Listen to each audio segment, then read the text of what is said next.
Hi, it's Sarah here from Crafting and Stamping, and I'm back with another quick card.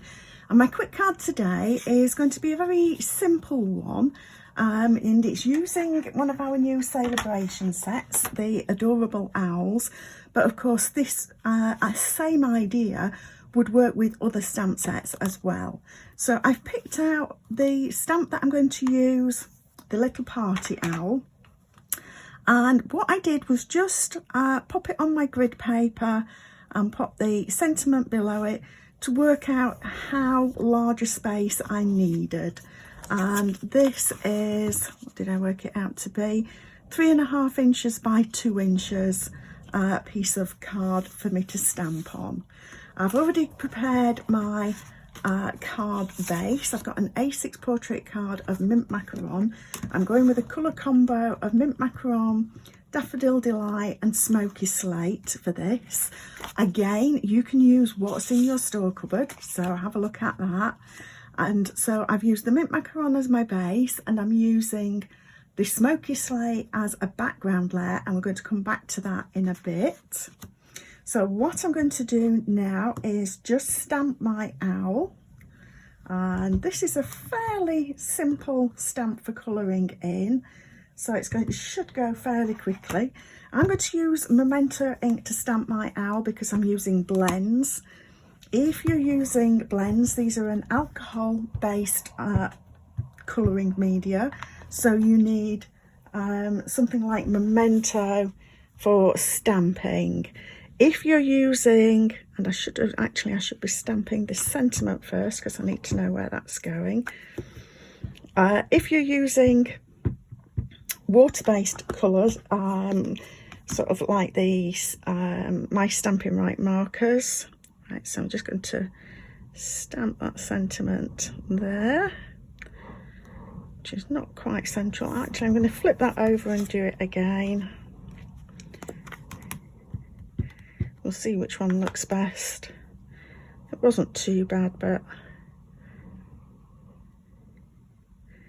so if you're using water-based markers, that'll do, then you'll want stays on because otherwise the colours will bleed. So I'm going to stamp my little owl above.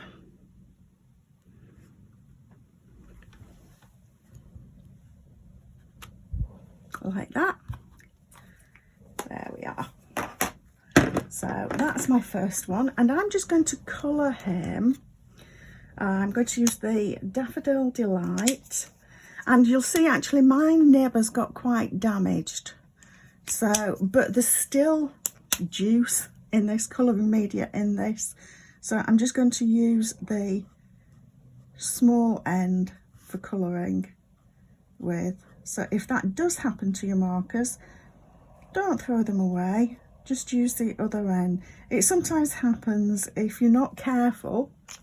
The way this has happened is if you're not careful putting the cap on, if you put it on at an angle, then the casing inside damages the nib. So just be careful, put your caps on straight to avoid damaging them.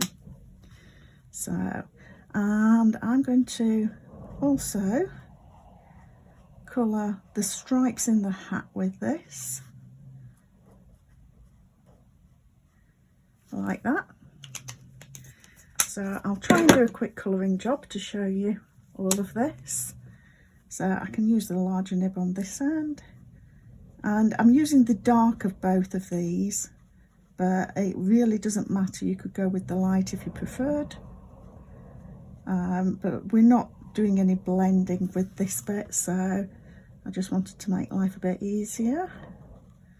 And I'm doing his eyes in the mint as well. So there we have that.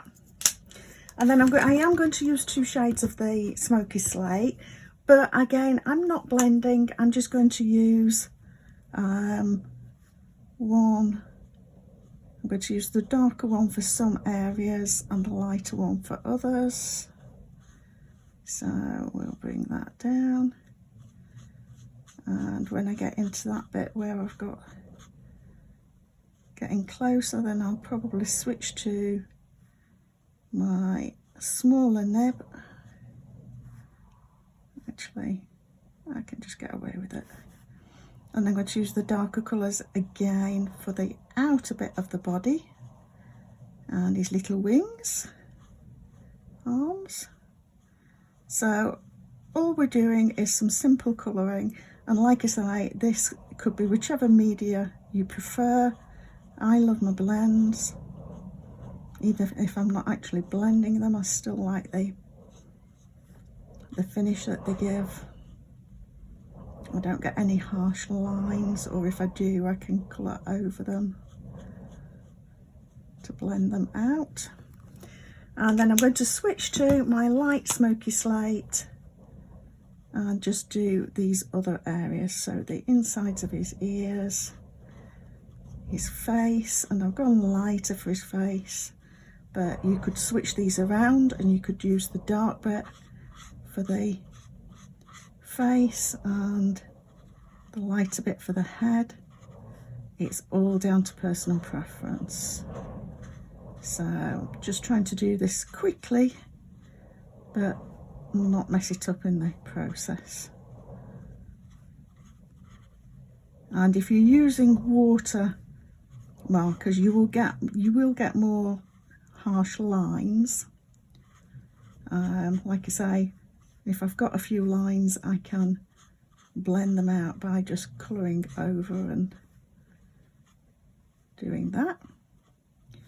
And we just go in between, and if I go over a little bit, because the other one's darker, you won't see. So there is my coloured owl. So we're going to pop that to one side. Now I'm actually going to create a background using the flying owl from here, and I'm just going to use tone on tone.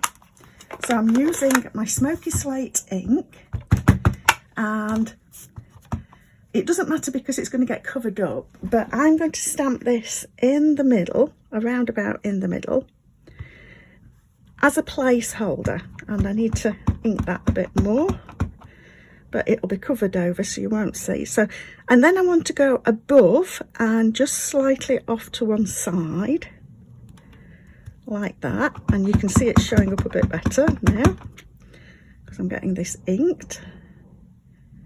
And I'll do the other one there, and I'm going to come, and this is going to go off the edge of the paper, which is perfectly fine, like that.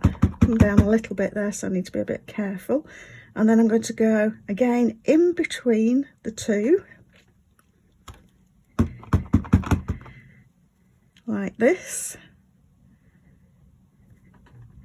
And even though we're going off the bottom, I'm still going to do that because it just finishes this off nicely.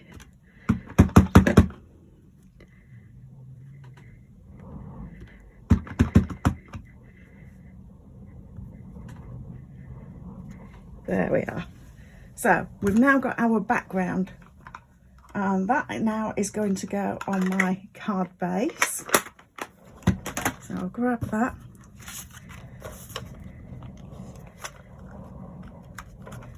Just move that on a little bit. So I'm going to pop that direct to the mint macaron card base, right way up, like that.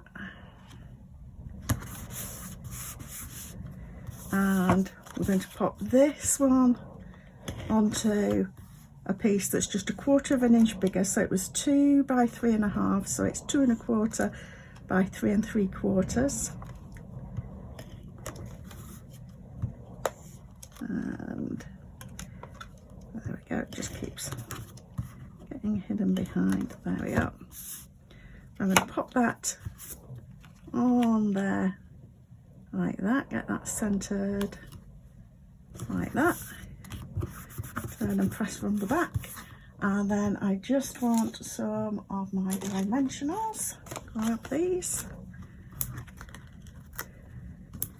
So a quick coloured card, but it shows how you can use some of the other stamps that match, coordinate to create a background. And I could have mixed those up and used different owls, but I just find using the same one helps to create the pattern a bit better.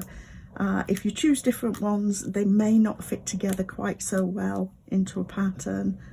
And like I said, that one that I stamped first that was a bit paler because I've not inked it up well enough isn't going to matter, because that was really just a spacing owl, because it's now going to get covered up with our stamped one. So, and I'm going to just pop that so it's fairly even top and sides. And there we have our quick card for today. So I hope that that gives you an idea for using your stamps to create a background as well as your focal point.